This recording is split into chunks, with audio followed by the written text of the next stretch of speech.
Good morning. It's just after 5 a.m. here, just outside of Calgary. And we are going to play around a bit with lunge today. So if you're someone who has some trouble with the knee, two things I want you to consider. First of all, maybe this is not the practice for you. I'm just going to say that straight up. And if you still want to do the practice, then do place something underneath your kneecap. The focus of this really is when we do lunge, it's about your pelvis and your rib cage and your legs and how these relate. Now, this is where it gets a little goofy for people who are injury like SI joint and back and piriformis and all that, is in part the biomechanics of how all those pieces relate. So if you are someone who has SI joint issues and lunge doesn't work for you, again, like the people I just referred to for the knees, I wouldn't recommend the practice.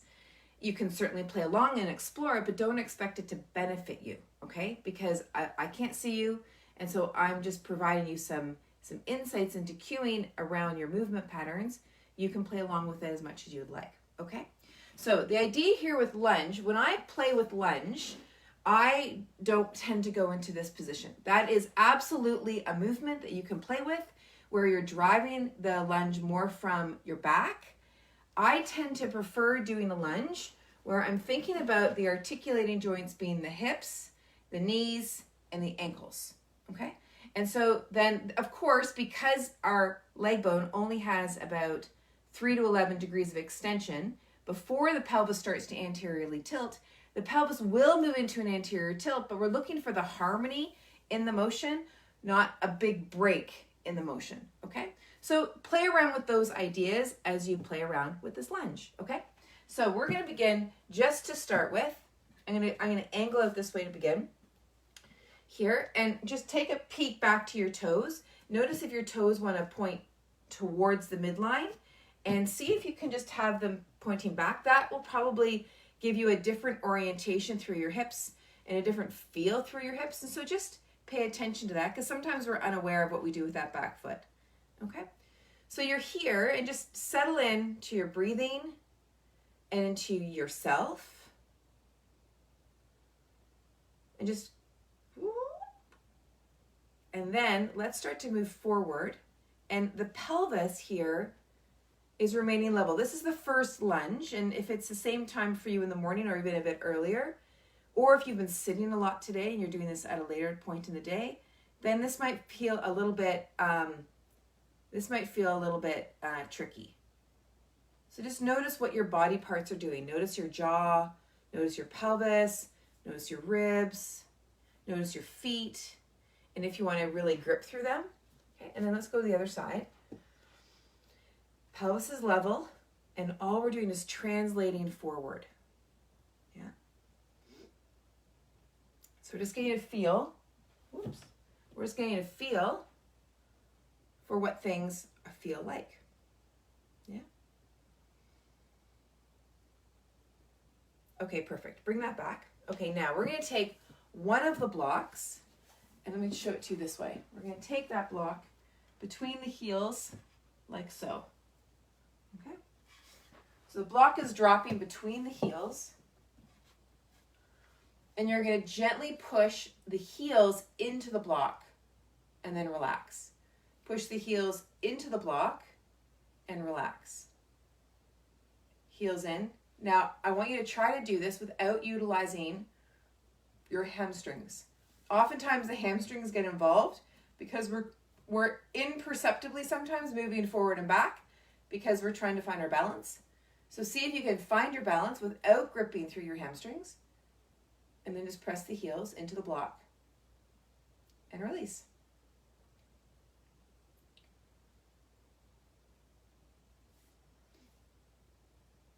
Good. Okay, let that go. Now let's come back to lunge. Let's see what happens. Into lunge, and see if that lunge feels any different.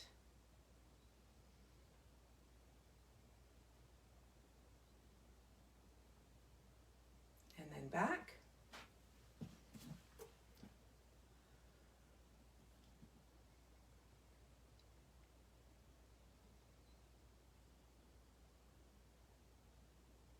Okay, great. Now let's take the two blocks Come back into lunge here, okay? And we're gonna come into this with just your hands on the blocks. Okay, now we're gonna take a block on the inside. So now both blocks are on the inside. This leg is gonna come out. So it looks like the knee is coming out, but we're actually doing it from the hip. And we're gonna push ourselves back. Coming forward, rotating, and pushing ourselves back. Okay, let me show it this angle. So I'm forward, out, and back. Forward, out, and back. So when I say out, we're moving the leg bone in the hip socket. The foot is we're coming onto the outside edge of the foot because we've moved the leg bone in the hip socket, and we're coming back. Through both hips, yeah?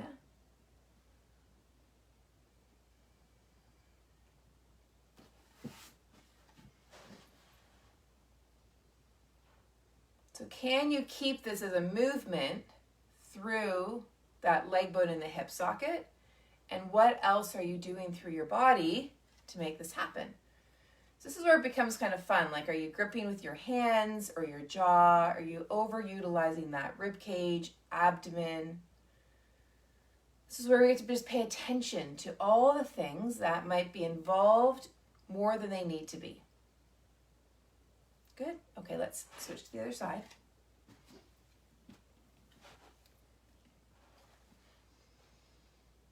Okay, and then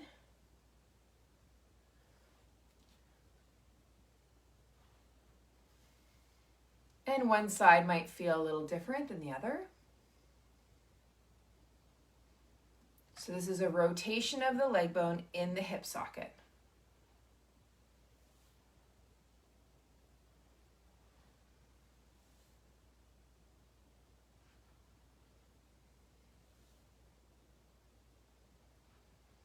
Easy breathing.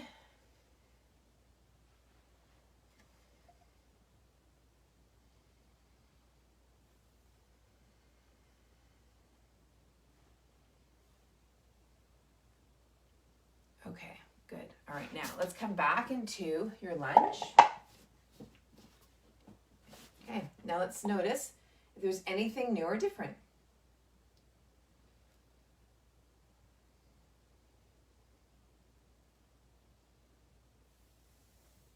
Good, and then other side.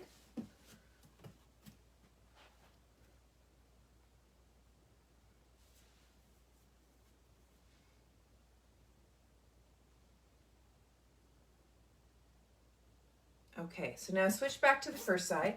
Let's add a twist. So bring the hands together and let's take a twist. So the pelvis is staying in the direction that it is, and then we take that twist.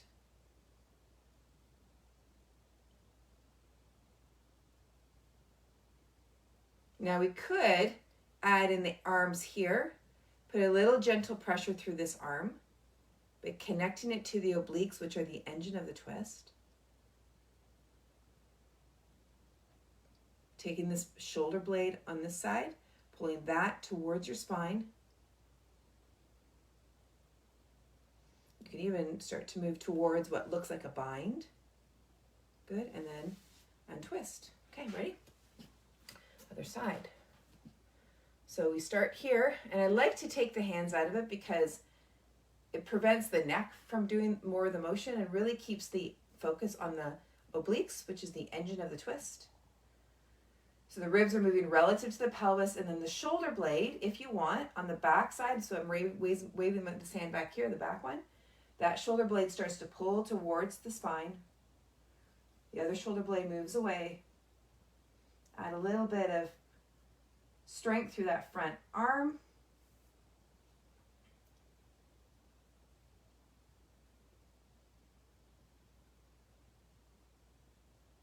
Great, and then unravel. Okay, now let's come back to the other side.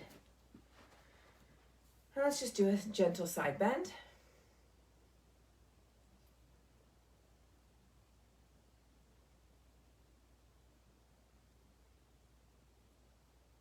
Good, and then add a twist.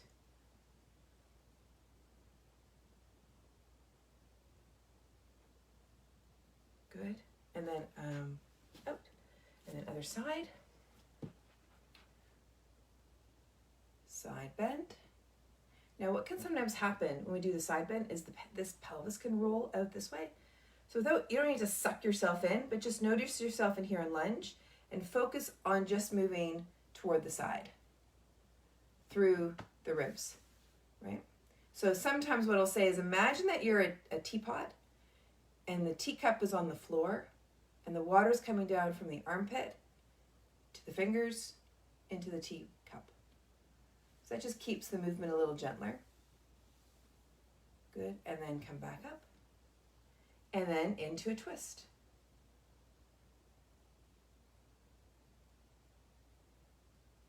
You can always add in the shoulder blades. So one shoulder blade back towards your spine.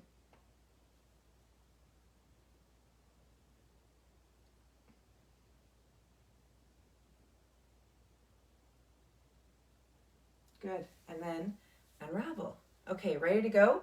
Let's grab the roller if you have one. If you don't have a roller, you can always use a block in the place. The nice thing about the roller is it's round, and so it rolls just a little bit easier. We're going to come onto the hands and knees, and we're going to take our arm onto the roller and just bring ourselves into a twist. Easy does it. So I'm not dropping to the floor. I'm focusing more on actually rotating right through my torso.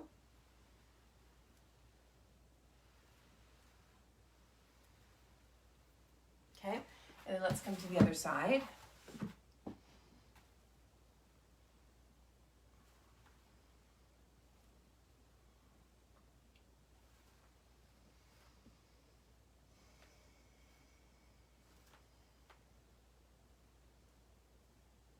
Okay, now let's just see what happens having done that version of rotating. Now come up into your lunge again and notice what it is that you feel.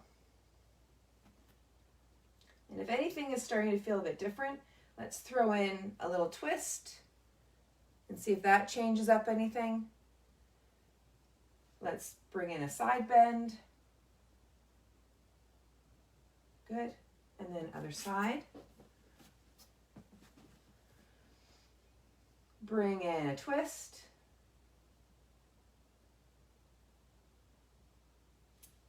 Bring in a side bend. Good. Okay. So let's play a little bit more with this lunge. We'll add a little bit of strength into it. Okay, so I'm close to a wall. So if you can get yourself close to the wall, we're going to take the toes under here and we're going to place the heel on the wall. Okay. And if that is too much for you to do, then bring yourself away from the wall and then just bring as much of the bottom of the foot onto the wall and then you're just pressing the heel back. Okay. So you decide which makes the most sense. Good. And then what you can also do is with the front foot, you can just raise the toes ever so slightly and maybe lose your balance in the process. There you go. Okay, so, and then you'll notice perhaps that when you do this and you start to press the heel back, there's a little bit more strength in your legs. Yeah, maybe. Definitely if you're pressing the heel back. For some people, they don't necessarily notice in the front leg, and that's completely fine. And then bring your hands here to your chin. Let's, with this strength through the leg or legs, start to add the twist. Press that heel back. And then come back. Now, we can come a little bit further forward, but keep the heel pressing back. So heel's pressing back as the pelvis starts to trajectory forward. Yeah. Watch that you don't over grip through the front leg or anywhere else in your body. And let's try that twist again. And twist. And untwist. Okay, now press that foot back into the wall a bit more. This is the last one. We're going to come down a bit more into that lunge. Press that foot back, that heel back. I can feel my breathing rate starting to go up a little bit. And then let's move into a twist. Good, and come back. Lovely. Okay, come on back out of that. Just take a breather and just notice what you just did to yourself. And let's go to the other side. So bringing the heel to the wall if you can. Maybe lifting the front toes up and pressing that heel back into the wall. And then hands come to the chin and let's add a twist.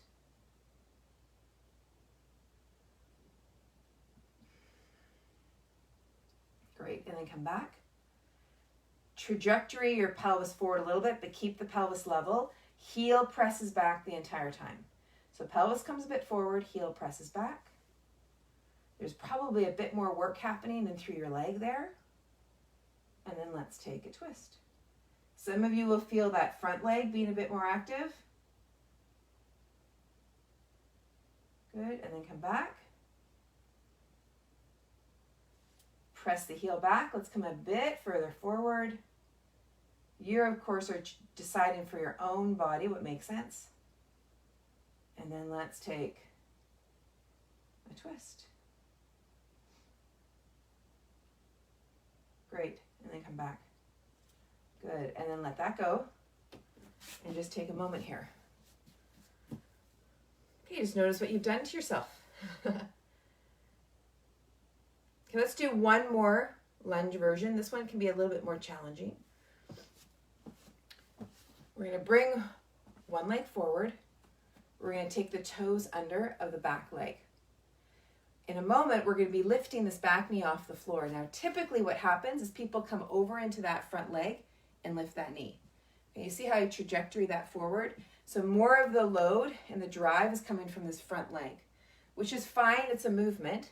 But if you want to do something a bit different and maybe a little more challenging, I want you to think about driving it from this back leg. So to do that, you need to press this heel back, kind of like we were just doing, and then lift that knee up. So it's going to feel like a lot of work in through this back leg. And you see how it's different? When I'm using my front leg to drive, I'm coming forward like that. When I'm using the back leg, I'm pushing myself backward this way. Yeah? Good. And then come back down. Don't be surprised if you can't lift your knee. I've worked with a lot of people with that one, and it's interesting because particularly with my guys, after I've demonstrated with them and then they try and do it, they're like, why can't I do this? And it's mostly because you haven't done it before. It's more of a brain-body connection as opposed to a weakness connection. So what I would do is just keep practicing it.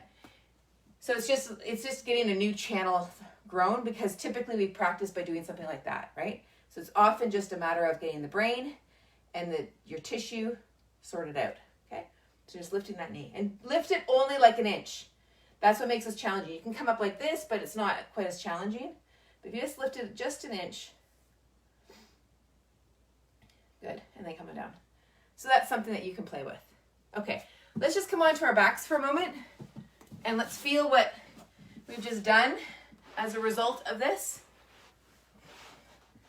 Just take a moment and kind of go, what did I just do to myself? Feel through your feet and your legs and your torso.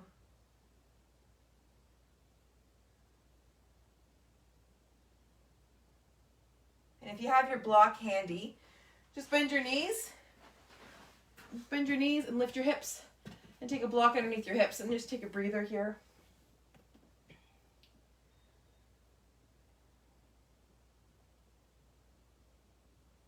Easy breath.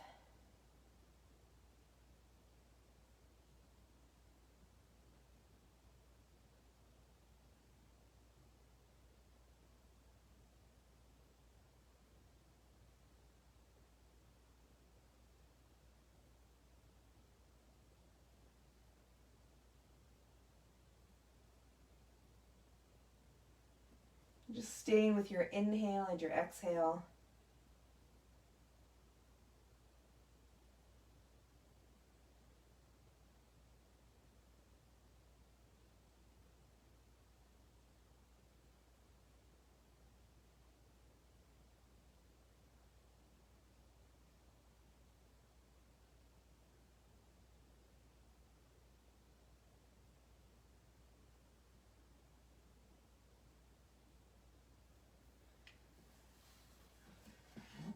And then you can carry on with your practice and keep going maybe do something a little bit more settling and relaxing, maybe more strengthening and more vital.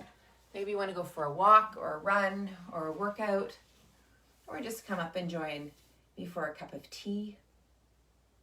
Whatever it is that you do, clue into this amazing thing called your body. And thank you so much for joining me. We'll see you next time. Take good care.